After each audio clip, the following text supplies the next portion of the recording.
Pagod tayo guys. At nandito tayo sa loob ng trailer. Katatapos nating mag-secure ng load. Ipapakita ko sa inyo kung paano ako mag-secure ng coils. Ito guys. Ito ay coils yan. 8 coils. At kung papansinin nyo ito guys, itong nasa harap ay nakahiwalay. Nakahiwalay siya kasi nagdagdag ako ng bigat doon sa harap. Kung nakahiwalay guys, kailangan mandatory dalawa ang chain yan na magkabilahan, magkakontra. Tapos ito rin naman mga magkakadikit sila. So tama lang yung timbang na, kasi yung timbang natin guys ay maximum. Tapos sa dulo, pagpapansinin nyo, dulo-dulo dadalawa ang chain at magkakontrahan ang pagkahigpit guys. Tiggayan ito. Yan ito guys. Hindi pwedeng magamit ng start dito guys kasi pahiga itong trailer. Kailangan mandatory sa akin ay pahiga itong chain. Mandatory sa akin ay itong mandatory na chain ang ilalagay kasi itong coils ay pahiga.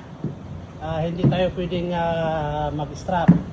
So yan guys, kapag papansinin nyo siya, maayos ang pagkagawa.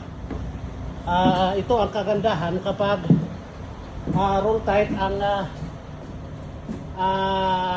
hila mong trailer kasi madidiskartehan mo yung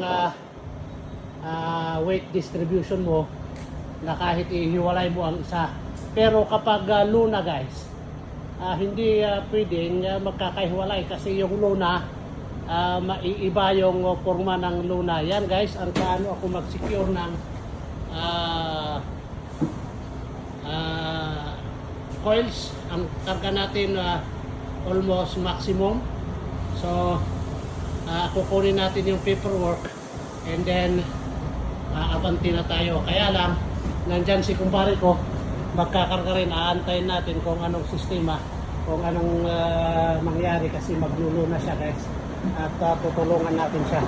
Ngayon, abanti tayo dun sa kabila para makapalaga yung mga ibang truck boss. At malamig dito guys. Sobrang lamig. Kaya hindi tayo pwedeng tumagal sa likod. Kailangan nating paparada.